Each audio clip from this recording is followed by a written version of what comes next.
Welcome back to the Great Outdoors Overland channel. Join us as we begin our day 2 of our epic family overland trip. We leave the Badlands and head into the BigHorn National Forest. Right off of the main road of BigHorn National Forest. So check this out. The river. So we start our day at the Buffalo Gap National Grasslands, and this day 2 was a beautiful day, but we knew that we had some big plans to make decisions on, and thankfully after a good night's sleep everybody woke up in a great mood. So we let the girls go out and play while we just got a little bit of breakfast ready, just muffins for this one, because, well, even though yesterday we had some bad experiences with our bank account being drained, thankfully the Lord provided for us, and we woke up and for some reason both of our checks hit a day early, which is a great thing. So we decided to go ahead and continue on with the trip, called the bank, let them know what was going on, and within a day they'd have gotten everything fixed. So went ahead and packed up, got all of our gear together, and decided to kick it out of the Buffalo Gap / Badlands area and go ahead and head towards the Tetons. So we had to air up. Thankfully I had my Morphlate and my Max Track air compressor. Does great, but we decided to go ahead and roll.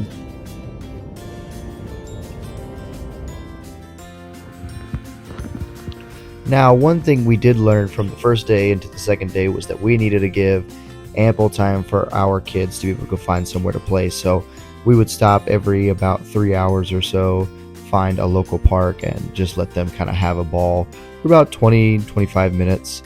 Give them a little snack, make sure to refill their water, and then back on the road.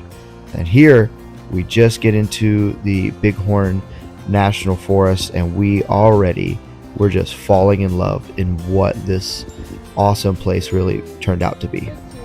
All right, we have made it to BigHorn National Forest. So here's the deal. We've already gone through the Badlands. We drove through the Black Hills National Parks. It was an incredible drive. Now we're in BigHorn, but we are just passing through it. We were going to try to get all the way to the Tetons tonight, but just with kind of a, not really a late start, but just a later start. And then we're just realizing traveling this far with a 9-month-old is not the most beneficial for long road trips. We'll have a follow-up video about that.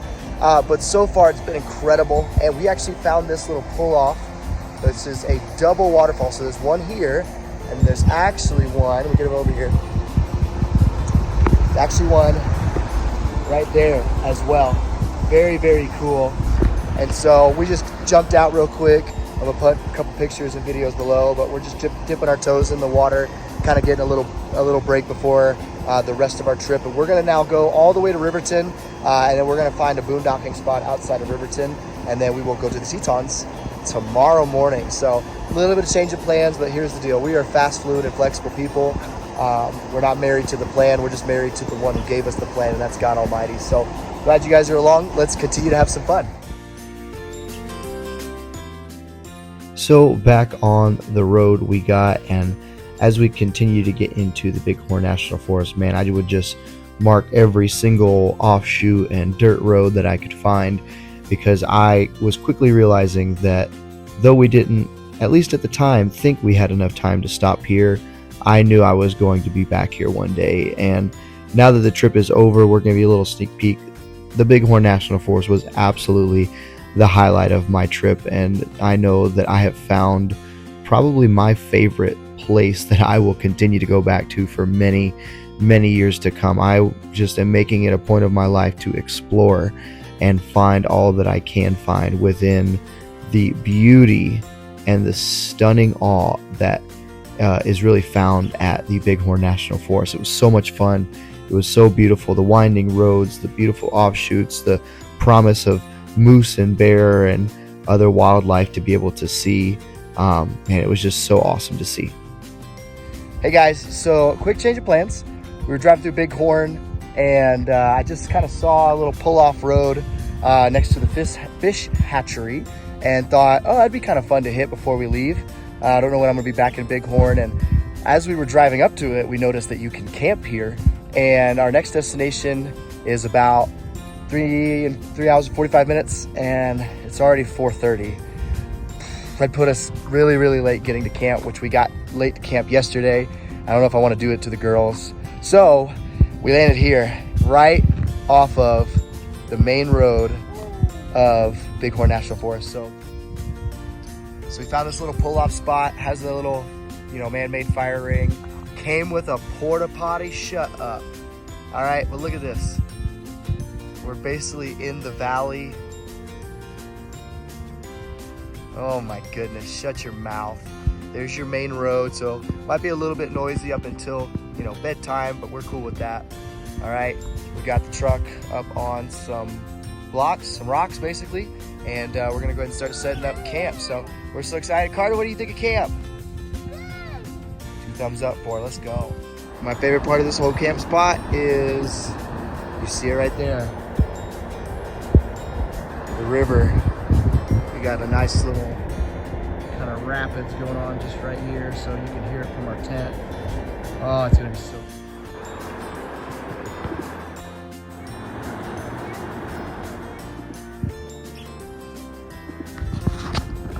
All right, guys, this is literally the most epic camp spot I've ever seen in my life. Check this out. Bro, I don't even have to Photoshop or edit nothing. This is really how it looks. Absolutely incredible. Here, literally just in the valley, BigHorn. Got a porta potty right next to us. We're so excited. It's gonna be such an awesome camp. Join us as we have some fun, actually record some stuff because we've been missing recording, just trying to figure out this whole family navigation thing. But otherwise, we're glad you guys are with us.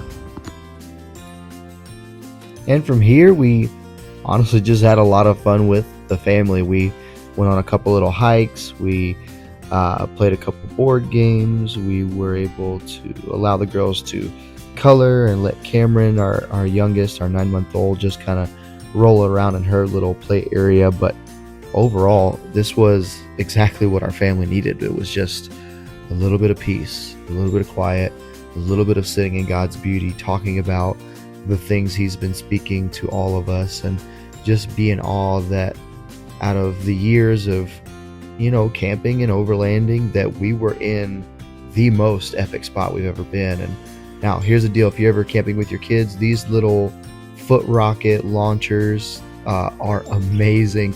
We got them from Five Below for $5, and here's the deal: they're not just for the kids, they were super fun for the adults as well. So we got a couple rounds in to see who could kick theirs the highest, but overall it was a great time. And like I said, I really believe that we're going to be back very, very soon to the BigHorn National Forest. And as the sun went down and it got a lot cooler outside, we decided to go ahead and start dinner. So we had cheeseburgers on the menu, nothing fancy, but just something to make the kids happy. And before we knew it, we were in the tent, all snuggled up, ready for some Bluey and some bedtime stories. So, hey, thank you for joining us for this part 2. Join us again in a week for our part 3, where we make it to the Grand Tetons.